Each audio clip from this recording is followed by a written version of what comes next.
수험생 여러분 안녕하십니까? 4월 주간 모의고사 해설 강의를 진행하도록 하겠습니다. 먼저 1회 문제에 대해서 보겠습니다. 1번 문제, 공무원 인사제도에 대한 설명 중 옳은 것으로 잘 묶인 것은? 기억번, 직업공무원제는 강력한 신분보장, 폐쇄적 임용, 일반 행정가주의를 지향한다. 여러분들이 다 알고 있는 것처럼 직업공무원제는 젊은 인재를 채용하여 평생도록 근무케 하는 제도입니다. 직업공무원제에서 가장 중요한 단어는 강력한 신분보장이죠. 평생도록 근무한다, 이게 바로 강력한 신분보장을 의미하는 겁니다. 그리고 직업공무원제에서는 공직의 최하위에서만 신규 채용이 이루어지는 폐쇄적 임용을 전제로 하고, 그리고 직업공무원제에서는 순환보직이 이루어지기 때문에 전문 행정가주의가 아니라 일반 행정가주의의 특징을 가지고 있습니다. 그래서 1번의 기억번은 옳은 지문이죠. 2번, 역관주의는 정당의 충성도에 따라서 간직을 임용하는 제도입니다. 그러니까 대통령이 소속되어 있는 정당의 구성원들이 공직을 구성하고 있기 때문에 여기서 보는 것처럼 대통령의 지시와 명령이 명확하게 받아들여지겠죠. 그래서 통치권자의 리더십을 강화할 수가 있고, 그리고 정권이 교체되면 기존 공무원들은 다 퇴직하고, 그리고 새롭게 취임하는 대통령이 소속되어 있는 정당의 구성원들로 공직이 구성이 되기 때문에 정권이 교체될 때마다 정권의 교체가 바로 정책 변동을 가져다 주는 것인데, 바로 새로운 대통령이 취임하게 되면 그 대통령에 소속되어 있는 정당원들로 공직을 구성하게 되면 대통령이 어떤 정책을 변동시켰을 때 거기에 추진이 대단히 용이해지죠. 그래서 강력한 리더십을 통한 정책 추진에 도움을 주는 것이 바로 역관주의입니다. 실적주의는 전문 행정가주의를 지향하며, 그렇습니다. 실적주의는 철저하게 분업화해가지고 한 가지 업무만 이렇게 수행하도록 돼 있죠. 그래서 전문 행정가주의를 지향하고, 그리고 정책 변동에 대응하기 유리하다. 이게 틀렸죠. 정책 변동이라는 것은 정권 교체기에 정책 변동이 이루어지는데, 정권 교체기에 대통령이 지시 명령하고 그걸 잘 받들 수 있는 역관주의 인사체제를 갖추고 있어야지만이 정책 변동기에 대한 대응이 용이하고, 실적주의는 공무원들의 신분 보장을 전제로 하기 때문에 기존의 대통령의 지시를 받았던 사람들이 또 새롭게 취임하는 대통령의 지시를 받게 됨으로써 정책 변동에 즉각적으로 잘 대응하지를 못하는 측면이 나타납니다. 그래서 정치적 변동에 대응하기 유리한 인사제도는 역관주의이기 때문에 디귿번은 틀린 거죠. 리을번, 대표관료제는 감축관리와 충돌하지만, 대표관료제는 감축관리와 충돌하는 것은 당연합니다. 왜냐하면 사회의 인적 구성에 비례하여 공직을 구성하기 때문에 꼭 필요한 인력을 뽑는 것이 아니라 우리나라의 여성 집단, 여성 인구 비율에 따라서 여성을 채용하고 장애인의 인구 비율에 따라서 장애인을 채용하는 것이라서 감축관리와는 충돌하는 측면이 발생합니다. 그리고 대표관료제는 전문성을 확보하기 곤란합니다. 왜냐하면 다소 실력이 미진한 사람이라 하더라도 특정 집단에 소속되어 있다는 이유로 공직에 참여할 수 있게 되어 있기 때문에 전문성과 능률성을 기준으로 해서 공직을 채용하는 것이 아니라는 점에서, 그리고 꼭 필요한 인력을 채용하는 것은 아니라는 점에서 바로 감축관리와도 충돌하고 행정의 전문성도 저하될 위험성이 있는 것이 바로 대표관료제입니다. 그래서 대표관료제에 대한 설명 중 옳은 것은 기억번과 니은번만 옳은 지문입니다. 2번, 사회적 자본의 특징이 아닌 것은? 사회적 자본은 사회적 효율성을 증진하기 위한 상호 신뢰, 호혜성의 규범, 시민 참여 네트워크와 같은 사회 조직의 속성을 우리가 사회적 자본이라고 이야기를 하는데, 여러분들이 사회적 자본에 대해서 시험 문제 나오면 신뢰라고 생각하고 문제를 접근하면 됩니다. 왜냐하면 사회적 자본이라는 단어가 너무 추상적이기 때문에, 신뢰는 여러분들이 다 와닿잖아요. 믿음, 이게 이제 신뢰라서 여러분들이 사회적 자본을 공부할 때나 사회적 자본에 대해서 문제를 풀 때는 바로 신뢰라고 생각하고 문제를 풀면 됩니다. 사회적 자본은 등가적 교환 관계에 있다. 그래요. 등가라는 것은 같을 등자인 거고 가격 가짜죠. 그래서 동등한 가치 간의 교환을 우리가 등가적 교환 관계라고 이야기를 하는데, 사회적 자본은 등가적 교환 관계에 있느냐? 그렇지는 않습니다. 등가적 교환 관계에 있는 것은 바로 시장이에요. 시장에서는 내가 1,000원을 내놓으면 1,000원어치의 값어치가 있는 물건을 상대방이 주는 거고, 내가 10,000원을 내놓으면 10,000원어치의 가치가 있는 물건을 나에게 주는 것이기 때문에 시장에서는 등가적 교환 관계가 이루어지지만, 신뢰는 그렇지 않습니다. 내가 A라는 사람의 엄청나게 강한 믿음과 신뢰를 가지고 있다 하더라도 B가 뭐 할 수 있어요? 그거보다 아주 작은 미미한 믿음과 신뢰를 줄 수도 있는 것이기 때문에 사회적 자본인 신뢰는 등가적 교환 관계에 입각해 있지 않죠. 그 다음, 신뢰는 자기강화적 속성을 지닌다. 그렇습니다. 한 번 신뢰가 싹 뜨면 그 신뢰가 계속 커져나가요. 그러나 한 번 불신이 생겨나면 그 불신이 계속 커져나가는 거지, 불신을 신뢰로 바꾸기 위해서는 엄청난 노력이 필요합니다. 신뢰가 신뢰를 낳고 불신이 나는 모습을 우리는 자기강화적 속성이라고 이야기를 합니다. 그래서 사회적 자본은 자기강화적 속성을 가지고 있죠. 사회적 자본은 사회적 효율성과 관련되어 있는 자본입니다. 그래서 대한민국 국민들 간의 상호 신뢰가 아주 굳건하게 이루어져 있다면 경제 발전에 큰 도움이 되는 겁니다. 그래서 자본이기 때문에, 사회적 자본 하나의 자본입니다. 자본이기 때문에 경제적 가치를 가지고 있다고 이야기를 하는 거죠. 사회적 자본인 신뢰는 비배제성을 띠고 있습니다. 대가를 지불해야지만 사용할 수 있는 것은 아니에요. 그리고 비경합성을 띠고 있습니다. 누군가가 그 신뢰를 먼저 사용하면 나는 사용할 수 없는 이런 경합성의 성격을 가지고 있는 게 아니라 비경합성의 성격을 가지고 있기 때문에 사회적 자본은 뭐다? 바로 비배제성과 비경합성을 가지고 있는, 비배제성과 비경합성을 가지고 있는 서비스를 우리가 공공재라고 이야기를 하죠. 그래서 공공재적 성격을 가지고 있는 자본이다. 그러면 2번의 답은 1번만 틀린 거고 나머지는 다 맞는 지문이 되겠습니다. 3번 문제. 다수의 경쟁자 중에서 특정 개인 또는 집단에게만 일정한 제한화 서비스를 제공할 수 있는 권한. 이건 독점적 생산 권한이겠죠. 그러니까 특정 개인에게만 제공하는 권한이기 때문에 를 부여하여 경쟁을 제한하는 정책을 우리는 경쟁적 규제 정책이라고 이야기를 합니다. 경쟁적 규제 정책은 행정법상 특허와 유사합니다. 특허와 유사한 게 아니라 그냥 특허를 이야기합니다. 그래서 경쟁적 규제 정책의 대표적인 이 예가 이동통신 사업자 선정이라든지 항공 노선 인허가라든지 방송국 인허가 같은 것이 바로 경쟁적 규제 정책의 예가 되는 거죠. 그래서 경쟁적 규제 정책은 특정 개인 또는 집단에게 일정한 제한화 서비스를 제공할 수 있는 독점적 권한을 부여하는 것을 이야기하죠. 그래서 3번의 답은 1번입니다. 4번. 조직관리에서 수평적 연결을 위한 조정기제가 아닌 것은, 조정기제와 관련해서 나와 있는데 조정기제는 두 가지가 있습니다. 바로 수직적 조정기제가 있는 거고 또 하나는 수평적 조정기제가 있는 거고 이렇습니다. 수직적 조정기제는 상간이 조정하는 것을 이야기해요. 여기 부하 직원들이 서로 갈등을 빚을 때 상위 계층에서 조정해 나가는 것을 우리가 수직적 조정기제라 그러는 거고, 수평적 조정기제는 동일한 계층에서 조정이 이루어지는 것을 수평적 조정기제라고 이야기를 합니다.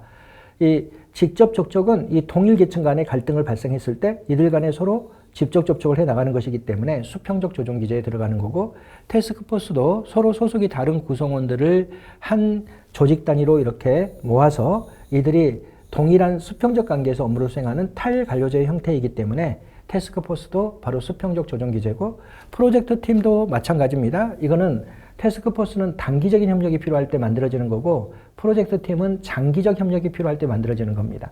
태스크포스는 주로 6개월 이내로 활동을 하는 거고 프로젝트 팀은 주로 5년 이상 활동하는 게 프로젝트 팀인데 구성은 동일해요. 구성은 뭐다? 서로 다른 부서에 소속되어 있는 구성원들을 프로젝트 중심으로 모아서 이렇게 조직을 만들어내고 수평적 관계에서 서로 협조를 통해서 업무를 수행해 나가는 것이기 때문에 이것도 수직적 조정 기제가 아니라 수평적 조정 기제에 들어가는 거죠.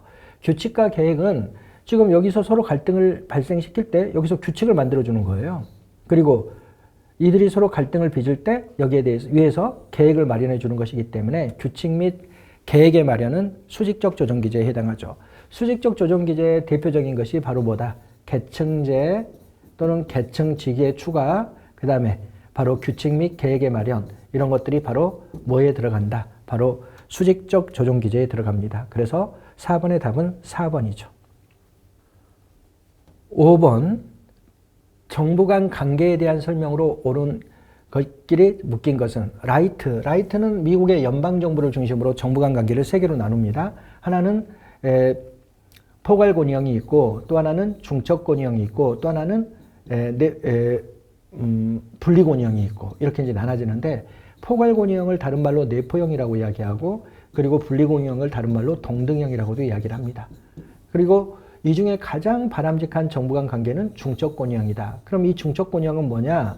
연방정부, 주정부, 지방정부가 서로 이런 영역은 겹치지 않으니까 독립적으로 업무를 수행하면서도 이렇게 겹쳐있는 부분에 대해서는 어떻게 한다? 바로 상호 협력을 통해서 업무를 수행해 나가는 것을 중첩권위형이라고 이야기를 하고, 가장 바람직한 정부 형태는 중첩권위형이라고 봤습니다.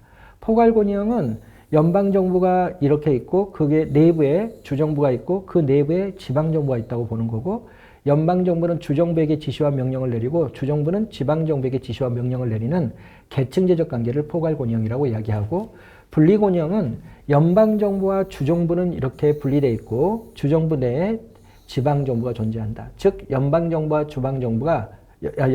주정부가 동등한 관계에서 서로 경쟁하는 관계가 바로 분리권위형입니다. 그럼 기업법 문제를 풀어보면 라이트는 정부 간 관계 모형을 포괄권위형, 분리권위형, 중첩권위형으로 구분하고 맞죠? 분리권위형을 가장 이상적인 모형으로 보았다. 그러면 틀리죠. 중첩권위형을 가장 이상적인 모형으로 봤습니다. 그 다음 딜런의 법칙은 이거는 중앙 집권을 대변하는 법칙이고 여기는 뭐다? 지방정부는 주정부의 의사에 따라서 폐지와 설치가 이루어진다고 보는 것을 우리는 딜런의 법칙이라고 이야기를 합니다. 그래서 딜런의 법칙은 바람직한 것이 아닙니다. 문제를 봐보면 딜런의 법칙은 중앙 집권을 대변하는 법칙으로 그렇습니다. 지방정부는 주정부의 창조물로서 주정부의 재량에 따라 창조되고 폐지될 수 있다고 보았다. 맞죠? 로즈의 상호 의존 모형이 있는데 로즈는 어떻게 보냐면 중앙정부와 지방정부가 이렇게 있는데 중앙정부는 법적 자원 그리고 재정지원, 재정자원 이것들에 대해서 우위에 있다는 거예요. 왜 그래요? 중앙정부가 법률을 제정할 수 있는 권한이 있기 때문에 법적 자원은 지방정부보다는 중앙정부가 우위에 있는 거고 그리고 예산도 중앙정부가 결정을 내리기 때문에 바로 재정자원도 지방정부보다는 중앙정부가 우위에 있다. 지방정부는 조직자원에서 우위에 있어요. 여러분들이 주민에 가까이에 있는 조직들은 다 지방정부가 소유하고 있습니다. 읍면동이 주민과 가장 가까운 조직단인데 이 조직은 다 지방자치단체의 소속기관이잖아요. 지방자치단체의 정확하게는 하부행정기관인데 기본적으로 조직은 중앙정부보다 위에 있는 게 지방정부고 그리고 지방정부는 주민과 직접 대면하기 때문에 정보가 중앙정부보다 주민에 대한 정보를 더 많이 가지고 있습니다. 그래서 정보자원의 우위에 있다는 거예요. 그래서 중앙정부와 지방정부는 서로 자원의 우위성을 가지고 있기 때문에 뭐한다? 서로 업무를 수행할 때 서로 이런 자원의 교환관계를 통해 가지고 협력이 이루어진다라고 보는 것이 바로 로즈의 모형입니다. 그러면 로즈는 중앙정부는 정보자원과 조직자원에서 틀렸죠. 중앙정부는 법적자원과 재정자원에서 지방정부는 법적자원과 재정적 자원에서 틀렸죠. 지방정부는 정보자원과 조직자원에서 우위를 정하며 상호 자원의 교환 과정으로 인해 상호 의존성을 지니고 있다고 보았다. 그래서 중앙정부와 지방정부의 우위성에 대한 규정이 잘못되어 있기 때문에 디귿번은 틀린 지문이죠. 리을번. 홈룰 운동은 자치헌장 재정운동입니다. 원래 우리나라와 달리 미국은 지방정부가 헌법을 가지고 있어요. 그러니까 지방정부마다 뭘 가지고 있다. 최상위의 법규범인 헌장을 두고 있는데 이 헌장을 원래는 주정부가 만들어줬어요. 그러니까 헌장 제도는 기본적으로 중앙집권을 대변합니다. 왜냐하면 주정부가 각 지방자치단체의 헌법에 해당하는 헌장을 만들어주니까 거기에 대해서 반발하고 나오는 것이 바로 홈룰 운동입니다. 홈룰 운동은 자치헌장 재정운동이라고도 표현하는데 어떻게 하겠다. 도시정부들이 스스로 자신들의 헌법을 만들어내겠다는 운동이기 때문에 이 홈룰 운동 자체는 지방자치와 관련돼 있지만 헌장제도 자체는 중앙집권과 관련돼 있어요. 문제를 봐보면 홈룰 운동은 주정부의 헌장에서 벗어나 지방정부가 자치헌장을 스스로 제정하고자 하는 그렇죠. 이걸 우리가 홈룰 운동이라고도 하고 자치헌장 재정운동이라고도 이야기를 합니다. 신지방분권화 현상 중에 하나다. 그렇습니다. 이게 1970년도 후반부터 이루어지는 미국의 운동이기 때문에 이거는 신지방분권화. 신지방분권화는 신행정국가에서의 모습을 우리가 신지방분권화라 그러고 신행정국가는 1980년대 이후의 국가체제를 이야기하기 때문에 바로 1980년대 이후의 국가체제인 신행정국가에서 나타나는 지방분권화인 신지방분권화의 현상 중에 하나이다. 그럼 맞는 거죠. 그래서 여기서는 기억번, 니은번하고 리을번이 맞는 지문이 되겠습니다. 6번 행정개혁의 저항극복 방안. 행정개혁의 저항극복 방안은 크게 세 가지로 나눠집니다. 규범적 전략이 있고 공리적 전략이 있고 강압적 전략이 있고 이렇습니다.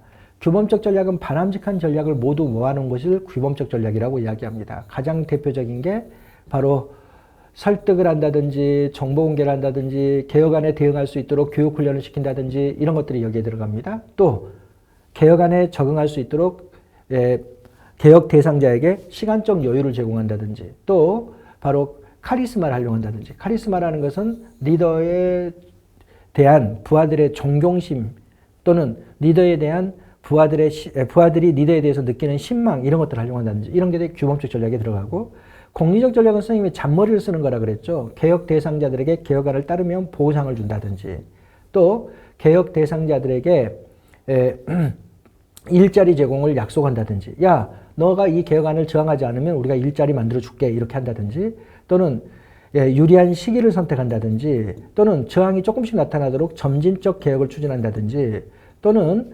개혁을 따르도록 공공성을 강조한다든지 이게 공익을 위해서 너가 좀 참아달라 이렇게 공공성을 강조한다든지 또 개혁에 크게 저항할 사람들을 미리 외국에 보내가지고 개혁에 크게 저항하지 않을 사람들로만 조직을 구성한다든지 바로 신축적 인사배치죠.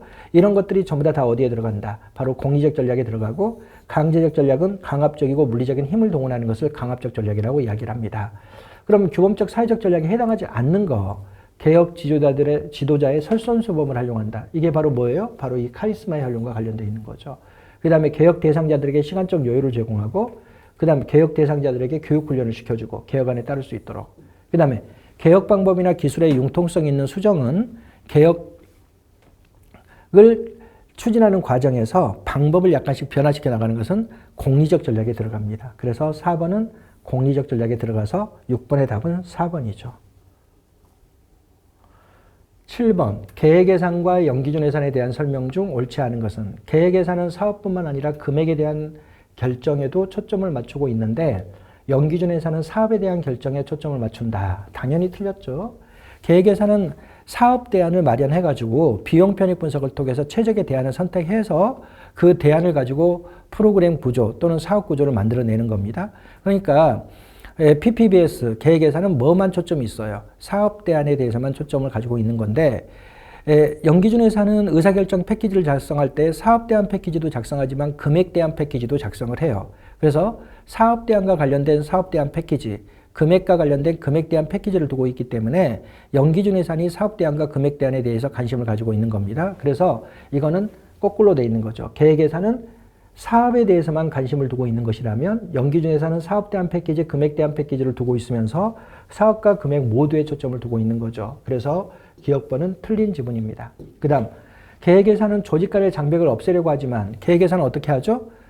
조직별로 예산을 편성하는 게 아니라 정책이나 사업별로 예산을 편성해요. 그러니까 부처의 경계 없이 정책이나 사업별로 예산이 편성된다는 점에서 조직 간의 장벽을 없애려고 하는 거고 연기준 예산은 우선순위를 설정해서 줄 때 자기가 소속돼 있는 부서의 상급기관에다 우선순위를 설정해서 주는 겁니다. 그러니까 기본적으로 연기준 예산은 조직 간의 경계가 반드시 존재합니다. 여기 과가 있다면 과가 사업 대안 패키지, 금액 대안 패키지를 만들고 우선순위를 설정해서 자기가 소속돼 있는 실국에게 보내고 그리고 실국은 그 과에서 올라온 금액 대안 패키지에 대한 우선순위를 조정을 해가지고 그 위에 있는 상급기관에 이렇게 자기가 소속돼 있는 상급기관에 보내기 때문에 기본적으로 연기준 예산은 뭐다? 바로 부서의 장벽이 존재하는 거죠. 그래서 계획 예산은 부처의 장벽이 없지만 연기준 예산은 조직 간의 구분을 중시하는 거죠. 계획 예산은 반드시 비용 편익 분석을 통해서 사업 대안에 대한 비용 편익 분석을 통해서 예산이 편성되기 때문에 객관적 시각을 지닙니다. 연기준 예산도 비용 편익 분석이 활용되지만 연기준 예산에서는 우선순위를 설정할 때 주관적 판단이 이루어져요. 그래서 계획 예산에 비해서는 연기준 예산이 주관적 시각이 더 강하게 나타나죠. 그러면 3번도 맞는 거죠. 4번 계획 예산과 연기준 예산은 모두 자원 배분에 관한 합리적 체계적 의사결정. 왜 그래요? 계획 예산도 합리주의적 예산이고 연기준 예산도 합리주의적 예산이기 때문에 이렇게 표현할 수 있는 거죠.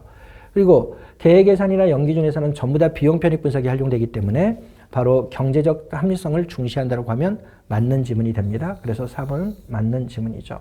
그럼 7번의 답은 1번만 틀린 지문입니다.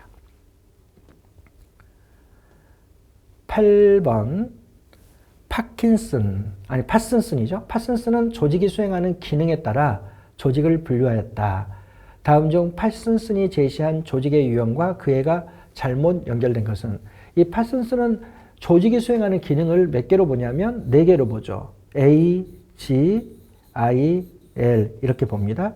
A는 어댑테이션, 적응 기능을 이야기하는 거고, G는 골 어테인먼트, 목표 달성 기능을 이야기하고, I는 인티그레이션, 통합 기능을 이야기하고, L은 레이턴트 패턴 메인터넌스 해서 체제 유지 기능을 이야기합니다. 이 적응 기능을 강조하는 조직을 이 사람은 경제적 조직이라 그랬고, 이게 기업이 여기에 들어갑니다. 목표 달성 기능을 중시하는 조직을 정치적 기능이라 그러는데, 주로 이게 행정기관이라든지 또는 정당이라든지 이런 걸 이야기합니다. 그 다음에 통합 기능을 중시하는 조직을 통합 조직이라고 표현하는데, 이 통합 조직은 국민의 통합성을 저해하는 사람들을 처벌하는 기관이 통합 기능이에요. 그러니까 국민의 통합성을 저해하는 사람들이 누구예요? 범죄자라든지 정신병자라든지 뭐 조현병 환자라든지 이런 분들이잖아요. 그러니까 통합 조직은 바로 정신병원이라든지 교도소라든지 경찰서라든지 이런 것들이 이제 바로 통합 조직에 들어가죠. 체제 유지 기능은 교육기관을 우리가 체제 유지 기능이라고 이야기를 합니다. 그러면 경제적 조직은 회사, 정치적 조직은 행정기관, 통합 조직은 정신병원, 교도소, 경찰서 뭐 이런 것들이니까 3번이 틀린 거죠. 그 다음에 형상 유지 조직이 바로 체제 유지 조직인데 여기는 학교. 그러면 8번의 답은 3번만 틀린 거죠. 9번 무어의 공공가치 창출론. 이건 뭐 작년에 지방직 9급 시험에 출제됐던 거죠. 무어의 공공가치 창출론은 간단하게 설명을 해보면 이렇습니다. 이 기업이라는 것이 뭘 한다는 거예요? 기업의 자원을 활용해요. 기업의 자원이라는 게 인력과 예산을 이야기합니다. 이걸 활용해서 뭘 하더라? 주주가치를 제고해 나가더라는 거예요. 그러면 행정은 어떻게 해야 되냐? 행정은 행정의 자원을 활용해야 돼요. 행정의 자원은 인력도 있고 예산도 있고 권한도 있습니다. 규제 권한 같은. 이걸 통해서 뭘 해나가야 된다? 바로 기업이 주주가치를 제공해 나간다면 행정은 공공가치를 제공해 나가야 한다. 이렇게 이제 주장하는 이론이 무어의 공공가치 창출론입니다. 이 사람은 이렇게 행정의 관리자들이 공공가치를 창출하기 위해서는 뭐가 필요하다고 보냐면 전략이 필요한데 그 전략을 이 사람이 전략적 삼각형 모형이라고 이야기를 해요. 전략적 삼각형 모형은 3가지로 구성이 되어 있습니다. 첫째, 공공가치, 공적 가치가 있는 거고, 그리고 또 뭐다? 바로 지지와 정당성의 확보가 있고, 그리고 또 뭐가 있냐면 운영 역량이 있는데 이것들이 계속 상호작용해 나가는 게 바람직하다는 거예요. 그러니까 동작구청장이라 그러면 동작구청장이 공공가치를 딱 창출해요. 그래서 주민의 지지와 정당성을 확보해 나가는데 주민들이 지지하지 않는다 그러면 이걸 수정해 나갑니다. 이게 상호작용해서.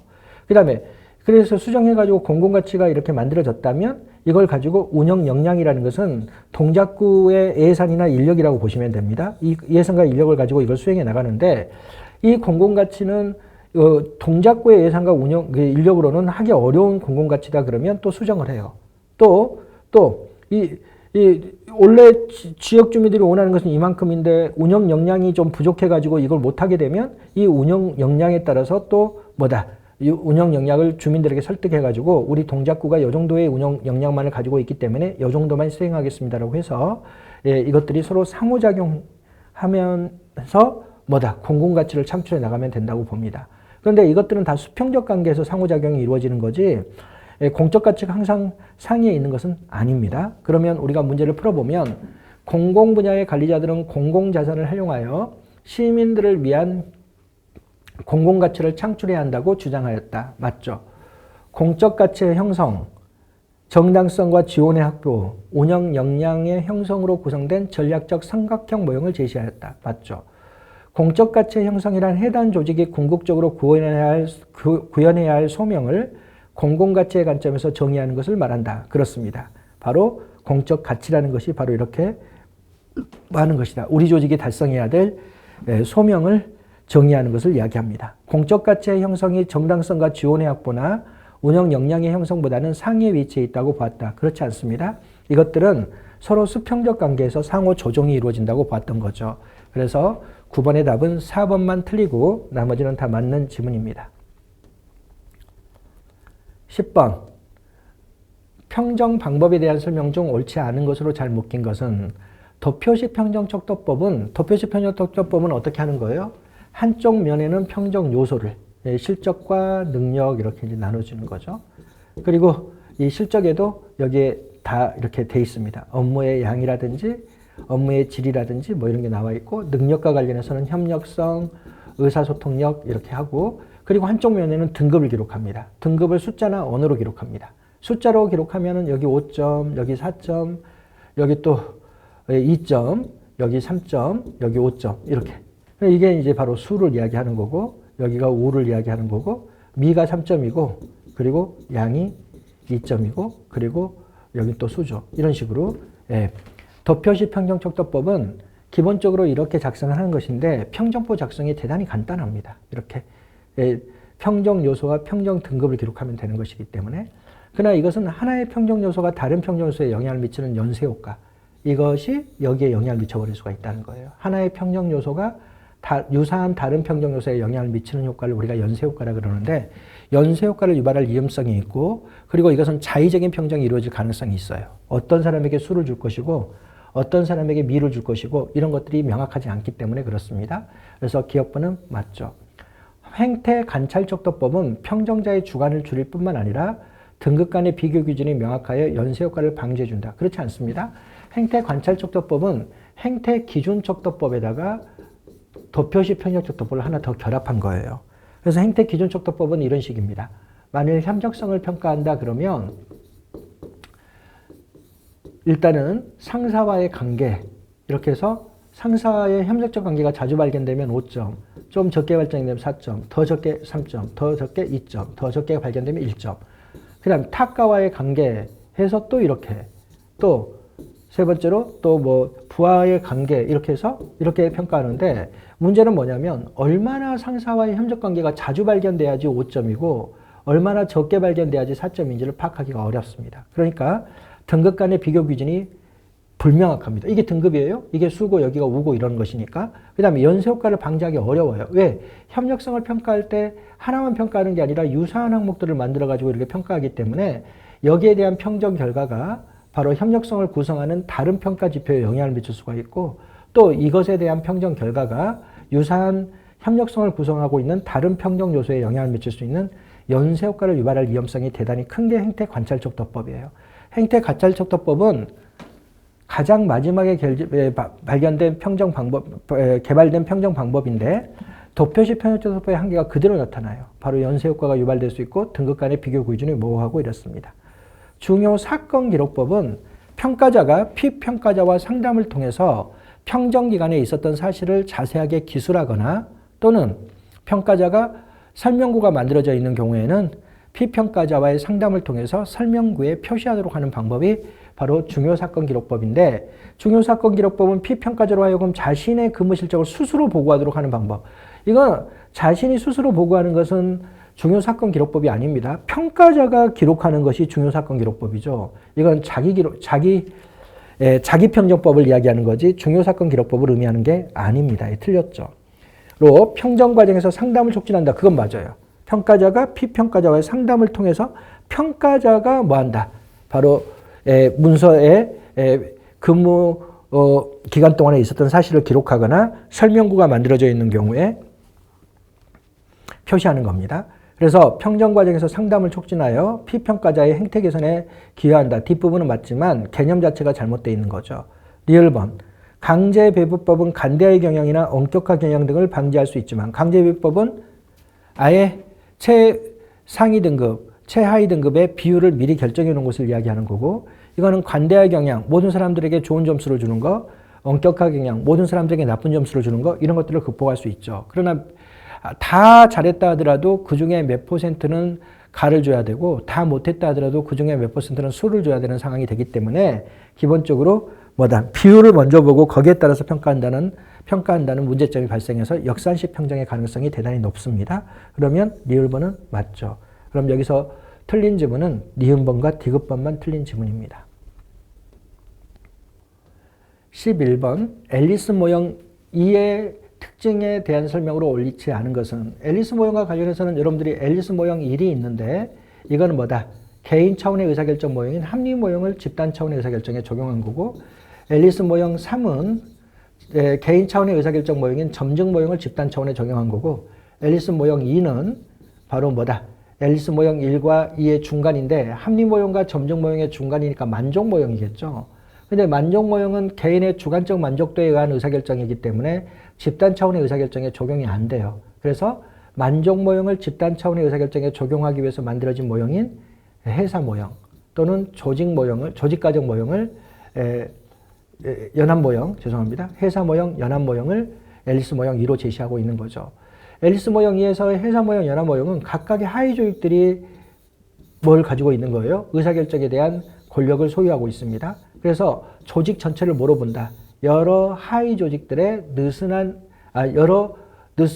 하위 조직들의 연합체로 인식을 해요. 그래서 조직 간으로 봐보면 긴밀하게 연결된 하위 조직들의 연합체가 아니라 느슨하게 연결된. 왜? 각각의 하위 조직들의 구성원들은 각각의 하위 부서들의 이익만을 추구하기 때문에 긴밀하게 연결되어 있다고 보기는 어렵습니다. 바로 느슨하게 연결된 하위 조직들의 연합체로 보는 거죠. 그리고 회사 모형에서의 의사결정은 주로 SOP에 의한 의사결정이 이루어지고, 그리고 조직 구성원들이 자기가 소속되어 있는 하위 부서의 이익만을 추구해 나가는 것을 잘 설명하는 것은 하위 계층 부분입니다. 그래서 하위 계층에 잘 적용이 되는 거고, 그리고 권력은 뭐다? 여러 하위 부서들이 분산적으로 소유하고 있다. 그러면 11번의 답은 1번만 틀린 거죠. 12번 균형 성과표에 대한 설명으로 옳지 않은 것은, 균형 성과표는 조직의 비전과 미션이 먼저 이렇게 설정이 됩니다. 그리고 그 밑에 뭐가 만들어지고 전략이 만들어지고 그 밑에 뭐가 해진다. 바로 여러 네 가지 관점에서 재무 관점, 고객 관점, 내부 프로세스 관점, 성장 및 학습 관점에서 핵심적인 성공 요소들을 지표로 형성해 놓고 지표에 의해서 평가하는 평가 체제를 우리가 BSC라고 이야기를 하죠. 그러니까 여기는 조직의 비전과 미션이 설정되고 그 다음에 전략이 형성되고 그 다음에 이 네 가지 관점에서의 성과 지표들이 만들어지기 때문에 위에서 밑으로 내려옵니다. 그래서 조직 전체의 목표를 먼저 설정하고, 목표는 여기에 써져 있어. 전략 목표가. 그렇죠? 이를 토대로 하위 계층의 성과표를 만들어내는 위에서 밑으로 내려오는 하향식 접근 방법이죠. 선행 지표인 성장 및 학습으로부터 지원받은 내부 프로세스의 개선을 통해 허행 지표인 성과 창출을 추구한다. 이 지표들 간의 관계, 이 지표들 간의 인과관계를 지금 이렇게 문장으로 만들어 놓는 것인데, 인과관계는 항상 여기서부터 시작됩니다. 이것이 개선되면 여기에 영향을 줄 것이고, 이게 개선되면 여기에 영향을 줄 것이고, 이게 개선되면 여기에 영향을 줄 것이다. 또 여기에 있는 이 지표가 개선되면 여기와 여기에 영향을 줄 것이고, 그리고 이게 여기가 바로 이렇게 영향을 줄 것이고, 또 여기가 개선되면 여기에 영향을 줄 것이다. 이런 식으로 인과관계가 구성이 되어 있기 때문에 제일 아래는 성장 및 학습이 이렇게 되어 있는 거고요. 그 위에 뭐가 있다? 내부 프로세스가 있는 거고, 그리고 내부 프로세스 위에 고객 관점이 있는 거고, 그 위에 재무 관점이 있고 이래요. 그런데 행정은 돈 버는 게 궁극적 목적이 아니죠. 지금 이 재무 관점이 최상에 있는 것은 기업을 전제로 했을 때 이렇습니다. 그러니까 선행지표는 바로 여기 우리가 선행지표, 이게 미래지표를 우리가 선행지표라 그러는데, 이게 여러분들이 여기 성장 및 학습이 잘 이루어지면 이것들이 뭘 가져올 것이라는 거예요. 앞으로 우리 조직의 발전을 가져다 줄 것이라. 그래서 선행지표를 우리가 성장 및 학습이라고 이야기하는데, 미래를 바라보는 관점을 여기서부터 시작해가지고 어디까지? 내부 프로세스를 개선하고, 그리고 궁극적으로는 행정의 성과를 가져올 수, 성과를 창출한다. 후행지표, 성과가 바로 이제 기업의 입장에서는 재무지표가 성과라면, 행정은 고객 관점이 성과가 될 수 있기 때문에 바로 성과 창출을 여기로 보면 됩니다. 그래서 성장 및 학습에서부터 시작해가지고 내부 프로세스를 거쳐서 성과에 이르기까지 인과관계로 구성되어 있는 게 균형 성과표입니다. 그래서 선행지표인 성장 및 학습에서부터 시작하여 프로세스의 개선을 통해 후행지표인 성과 창출을 추구한다. 맞죠? 과정 중심의 성과 관리, 과정은 바로 내부 프로세스죠. 프로세스가 과정이니까. 그 다음 결과 중심의 성과 관리, 결과가 바로 이제 성과죠. 바로 여기 재무지표겠죠. 성과 관리를 내부 고객보다는 부하 직원이죠. 외부 고객. 외부 고객은 시민이죠. 여기 고객 관점이 바로 외부 고객이고, 여기 성장 및 학습 관점이 내부 고객인데, 내부 고객보다는 외부 고객을 중시하는 관리 전략이다. 그럼 틀려요. 이건 다 균등하게 중시합니다. 인과관계가 이렇게 구성되어 있다는 거지, 이게 가장 중요하다 이런 뜻이 아니에요. 이게 원인이 돼서 이런 결과를 이야기하고, 이게 원인이 돼서 이런 결과를 이야기하고 이게 원인이 돼서 이런 결과를 이야기한다. 이게 바로 원인과 결과 하면 원인의 인자와 결과의 가치를 합쳐서 우리가 인과관계라고 이야기하는데 기본적으로 여기는 인과관계를 설명하고 있는 것이지 어떤 게 더 중요하다 이렇게 보는 건 아니에요. 과정과 결과를 모두 중시하고 내부와 외부의 고객을 모두 중시하는 관리 전략이지 과정보다는 결과를 중시하고 내부보다는 외부를 더 중시한다 그러면 틀려요. 기업가 관리 공공부문은 재무 관점을 제약 조건으로 인식하고 그렇습니다. 이걸 최상에 두지 않아요. 공공부문은. 인과관계 최상위에 주로 뭘 둔다? 사명 달성의 성과라든지 또는 고객 관점을 최상위에 두는 것이 일반적입니다. 그래서 기본적으로 12번의 답은 3번만 틀린 거고 나머지는 다 맞는 지문이죠. 13번 정책 문제의 구조와 기법의 내용이 옳게 연결된 것은 경계 분석은 정책 문제의 구조와 기법으로 경계 분석은 뭘 따져보는 거예요? 문제의 위치와 범위를 파악하는 겁니다. 그래서 1번은 틀렸죠. 계층 분석은 문제의 인과관계를 파악하는 것이니까 틀렸고 가정 분석은 상충되는 전제들의 창조적 통합을 추구하는 것이니까 3번은 맞죠. 그 다음에 분류 분석은 문제의 구성 요소를 파악하는 겁니다. 과거의 유사한 문제의 상황을 유추해서 문제를 정의하는 것은 유추 분석에 해당하지 분류 분석에 해당하지 않죠. 그러면 13번의 답은 3번만 옳은 거고 나머지는 틀린 지문입니다. 14번 정치행정 이혼론에 대한 설명으로 옳지 않은 것은 정치행정 이혼론은 정치로부터 행정이 분리되어 있다는 것이니까 행정을 뭐로 봐요? 정치가 아니다라고 보는 거죠. 비정치적인 현상으로 보는 거고 관리가 바로 경영입니다. 정치행정 이혼론은 공사행정 이론론으로 연결되어 있어요. 경영과 유사하다고 보는 거예요. 관리를 우리가 경영이라고 이해하면 됩니다. 행정을 비정치적 관리 현상으로 이해하고 그렇죠. 정치행정 이혼론에 해당하는 것이 과학적 관리론, 그 다음에 관료제론, 그 다음 원리주의 이렇게 돼 있습니다. 그래서 과학적 관리론 이런 것들이 다 뭐야? 행정기구 및 관리 방법의 개혁에 초점을 두고 있는 거죠. 그래서 1번은 맞는 거죠. 정치행정 이혼론은 정치가 결정을 내리고 정치는 결정입니다. 그리고 행정은 집행을 한다라고 보는데 이게 국회가 결정을 한다. 이거 정치가 바로 국회를 이야기하는데 국회가 결정을 한다. 이게 바로 대의민주주의예요. 행정은 집행을 하는데 어떻게 한다? 철저하게 분업화해서 과학적 관리론을 행정에 도입해서 철저하게 분업화해서 집행하도록 되어 있습니다. 그러면 영국의 대의민주주의에 영향을 받고 유럽식 중앙집권국가의 관리 이론이 바로 관료제인데 바로 관료제의 영향을 받은 거죠. 그래서 정치행정 이혼론은 미국의 독창적인 이론이 아니라 영국의 대의민주주의와 독일의 관료제의 영향을 받은 이론입니다. 그럼 맞습니다. 정치행정 이혼론은 공무원의 전문성보다는 대표성을 갖추는 것이 중요하다고 봤다. 틀렸습니다. 전문성이 바로 실적주의예요. 시험을 봐서 공무원을 채용한다는 것은 전문성과 관련되어 있는 거죠. 그리고 대표성은 바로 역관주의를 이야기합니다. 바로 선거와 공직 구성을 연계하는 게 바로 역관주의인데 바로 대표성을 강조하는 게 역관주의죠. 그럼 공무원이 전문성보다는 대표성을 갖추는 것이 중요하다고 보았다. 이것은 바로 뭘 이야기한다? 바로 공무원의 실적주의보다는 역관주의를 더 중시했다. 그럼 틀리죠. 정치행정 이혼론은 역관주의 폐해를 극복하기 위해서 등장한 이론이고 그리고 정치행정 이혼론은 인사제도를 역관주의에서 실적주의로 전환시킨 것이 바로 정치행정 이혼론이기 때문에 3번은 틀린 지문입니다. 4번 역관주의 폐해를 극복하고 실적주의를 확립하는 데 기여했다. 맞죠. 그러면 답은 3번이죠. 15번 통합예산 또는 통합재정에 대한 설명으로 옳지 않은 것은 통합예산은 일반에게 특별에게 기금 등을 모두 묶어 국가의 총 재정 규모를 파악해서 국민 경제에 미치는 효과를 분석하고자 하는 예산제도를 우리가 통합재정 또는 통합예산이라고 이야기를 합니다. 여기서 중요한 것은 일반에게 특별에게 기금 이걸 모두 묶어낸다는 거예요. 그걸 딱 묶어서 국가가 총 내년에 얼마를 쓰는지를 파악해 나가는 거예요. 그래서 국가가 얼마를 쓰는지를 알게 되면 우리나라 물가에 얼마만큼의 영향을 미친지 이런 것들을 분석할 수가 있는 겁니다. 그래서 통합예산은 일반에게 특별에게 기금을 모두 묶어가지고 뭘 해나간다. 바로 총 재정 규모를 파악해서 국민 경제에 미치는 효과를 분석하는데 여기는 반드시 뭘 빼고 하냐.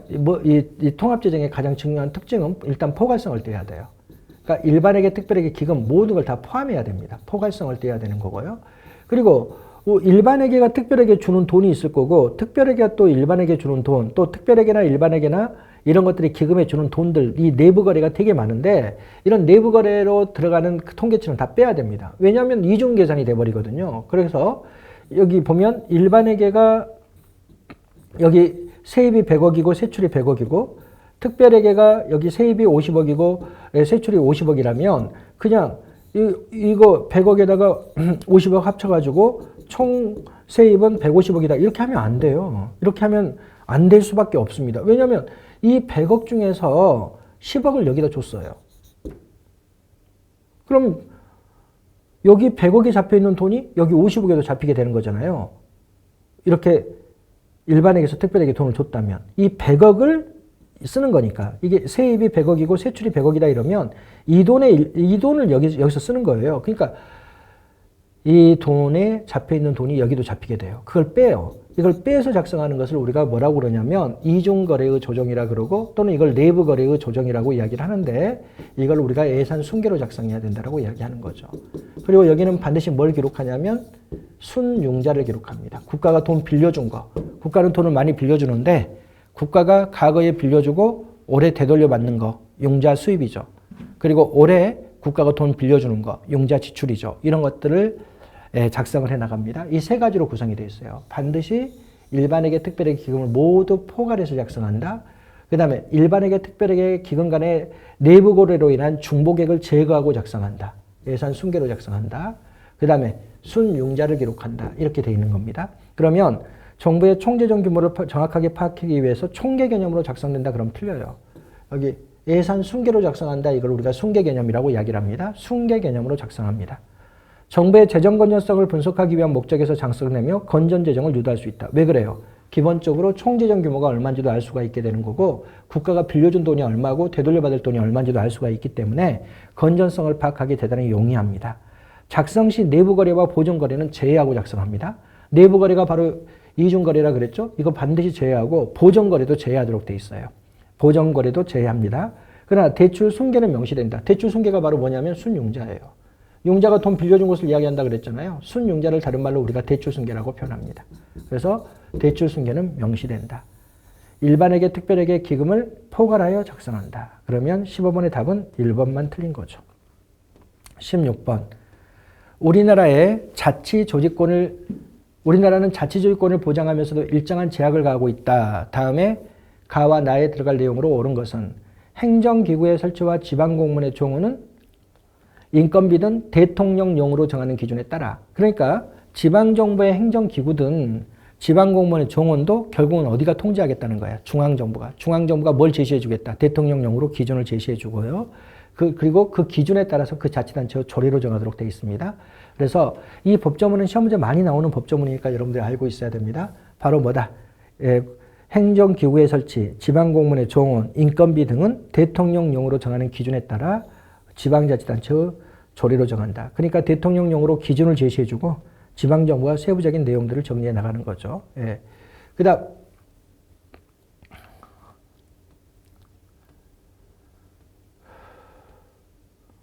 17번 행정권의 오용이 아닌 것은 행정권의 오용은 넓은 의미의 관료부패를 이야기합니다.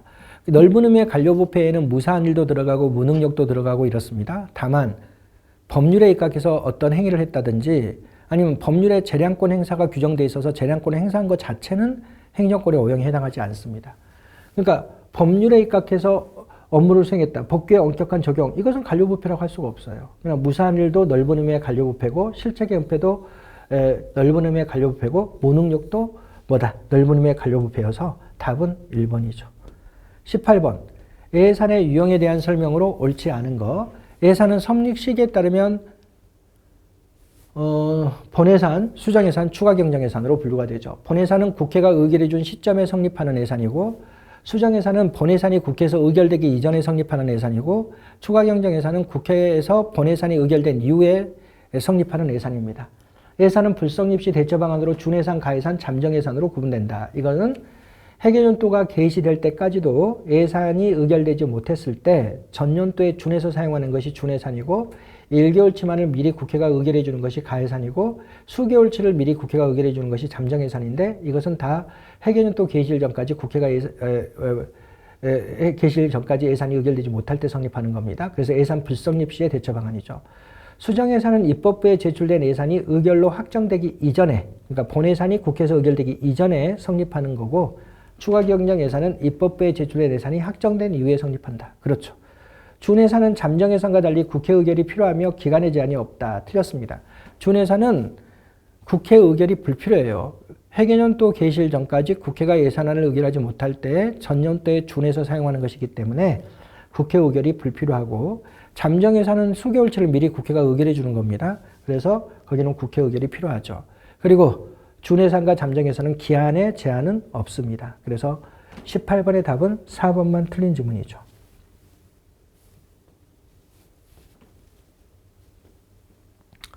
19번 신제도주의적 접근에 대한 내용이 아닌 것은, 신제도주의는 인간이 제도를 만드는 측면을 봐요. 그리고 만들어진 제도가 인간을 제약하는 측면을 봅니다. 인간이 제도를 만드는 측면을 보면 제도는 종속변수예요. 만들어진 제도가 인간을 제약하는 측면을 보면 제도는 독립변수가 되는 거죠. 그래서 제도는 독립변수이자 종속변수로 봅니다. 제도는 외생적 요인에 의해서 형성되는 것이다. 그게 아닙니다. 이걸 본다니까? 인간이 제도를 만드는 측면을 보는 것이기 때문에 여기서부터 설명이 이루어지는 게 신제도주의예요. 그러니까 제도가 외부에서 주어져 있는 것이라고 보지 않아요. 제도가 외부에서 주어져 있다고 보는 것을 제도는 외생적 요인에서 형성된다고 표현하는 겁니다. 이게 틀렸죠. 그 다음에 얘네들은 제도의 변화 과정도 다 설명하고, 그리고 사회 현상에 대한 설명에 초점이 있습니다. 왜 우리나라는 제도가 이렇게 만들어졌는지를 설명하는 데 초점이 있어요. 그래서 4번도 맞는 거죠. 그래서 19번의 답은 2번만 틀린 거죠. 20번 우리나라의 현행 근무성적 평정제도에 대한 설명으로 옳지 않은 것은, 일반직의 경우 4급 이상 공무원과 5급 이하의 공무원으로 구분하여 평정 방법을 달리 정하고 있다. 그렇죠. 고위공무원단을 포함하여 4급 이상 공무원은 평가 등급의 수는 3개 이상으로 상대평가하되, 최상위 등급은 평가 단위별 인원수의 상위 20%, 최하위 등급의 인원은 하위 10%를 한다. 틀렸습니다.